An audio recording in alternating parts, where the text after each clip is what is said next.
Reasoning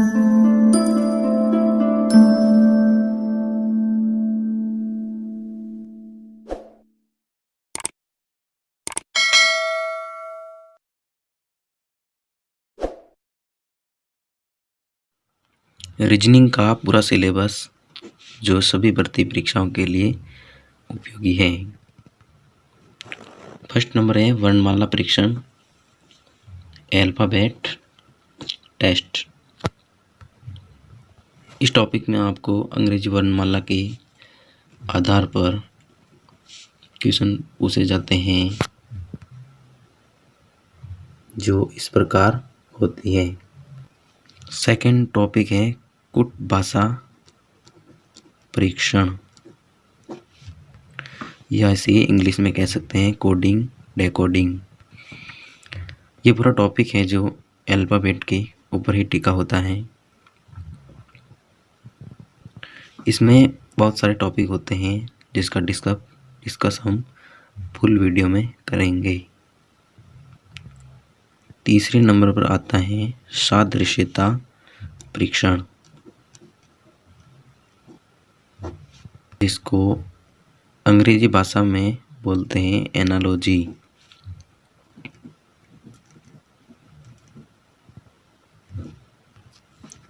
इस प्रकार में आपको एक शब्द दिया जाता है जिससे सहसंबंध होता है जो बताना होता है, यानी एक शब्द दे देगा और इससे मिलता जुलता संबंध है वो हमें बताना है।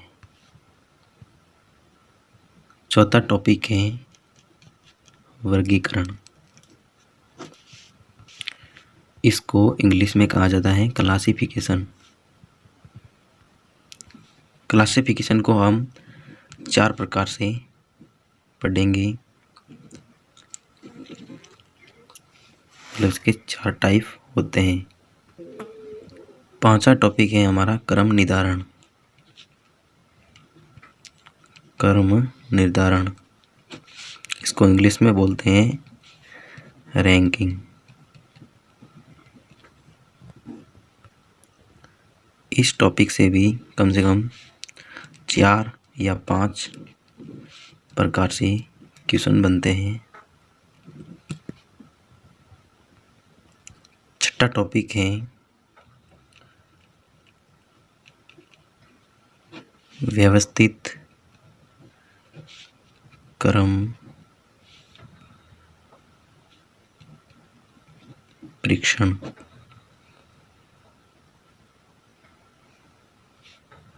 जिसको इंग्लिश में बोलते हैं अरेंजमेंट।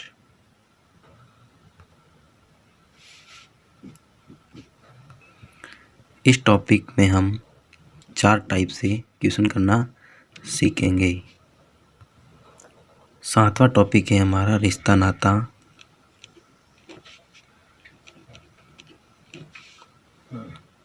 या इसको इंग्लिश में कह सकते हैं ब्लड वर्ल्ड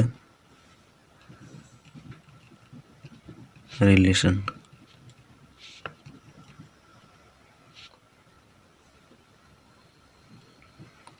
ब्लड रिलेशनशिप,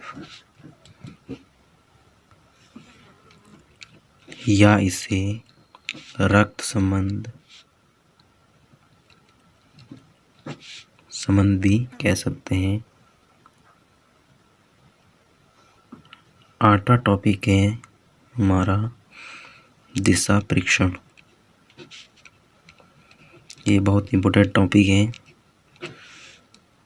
सभी एग्जाम में इसमें से बहुत सारे क्वेश्चन पूछे जाते हैं। इसको इंग्लिश में कहते हैं डायरेक्शन टेस्ट। इसमें हम 3 टाइप से क्वेश्चन सॉल्व करना सीखेंगे, एक दूरी निकालना और एक कोण ज्ञात करना और एक है दिशा ज्ञात करना। इन तीनों टॉपिक के बारे में डिस्कस करेंगे दिशा परीक्षण में। नंबर टॉपिक है घड़ी परीक्षण, जिसको इंग्लिश में कहते हैं क्लॉक टेस्ट। इसमें भी कम से कम 7 या 8 प्रकार से क्वेश्चन बनते हैं।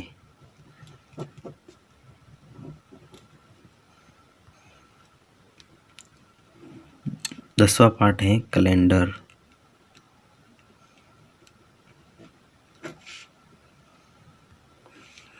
इस टॉपिक पर भी हम 7 प्रकार के क्वेश्चन के बारे में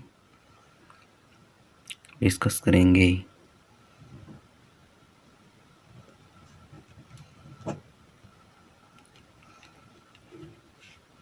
ग्यारहवां पार्ट है श्रृंखला परीक्षण।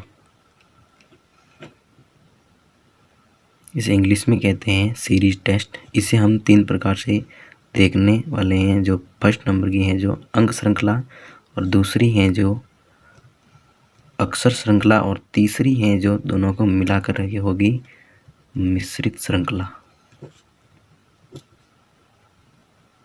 12वां टॉपिक है हमारा मैट्रिक्स परीक्षण। इसे इंग्लिश में कहते हैं मैट्रिक टेस्ट। इस टॉपिक में आपको इस प्रकार के क्वेश्चन देखने को मिलेंगे। जैसे यहाँ पे इसने 1 लिख दिया या 2 लिख लिया, यहाँ पे क्या आएगा वो पूछेगा। 13वां चैप्टर है इनपुट और आउटपुट। 14वां टॉपिक है सार्थक कर्म।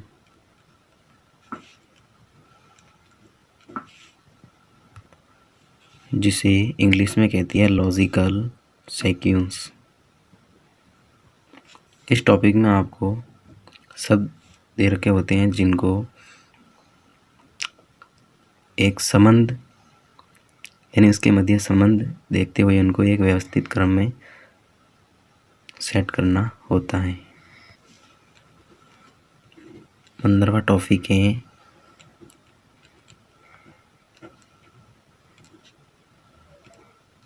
निर्णय लेना, जिसको इंग्लिश में बोलते हैं मेकिंग जजमेंट। इस प्रकार के क्वेश्चनों में आपको एक कथन दिया जाता है और उसके साथ 2 निष्कर्ष दिए जाते हैं, जिनमें से आपको उस कथन से अनुमान लगाना है और तर्क संगत जो निष्कर्ष होता है उसे प्राप्त करना होता है। रीजनिंग का 16 चैप्टर है आंकड़ा विश्लेषण, जिसको इंग्लिश में कहते हैं पैसेज एंड कॉन्क्लूशंस। 17वां टॉपिक है गणितीय क्रियाएं,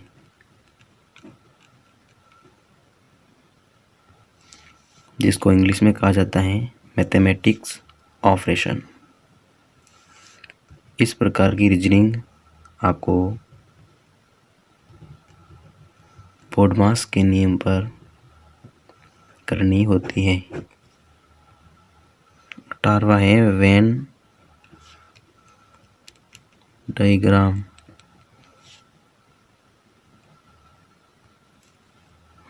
19वां टॉपिक है आपका चित्रों की गणना यानी फिगर काउंटिंग। 20वां टॉपिक है पासा, इसको इंग्लिश में कहते हैं डाइस। और 21वां टॉपिक आता है आभाषिक तर्क शक्ति। आभाषिक तर्क शक्ति, जिसमें निम्न टॉपिक शामिल हैं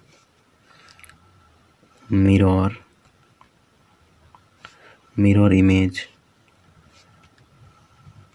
वाटर इमेज जैसे पेपर कटिंग,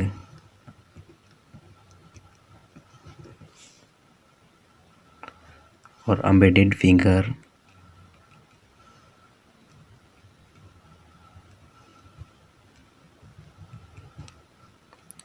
यह आपका पूरा रीजनिंग का सिलेबस है जो सभी भर्ती परीक्षा के लिए यूज़फुल है।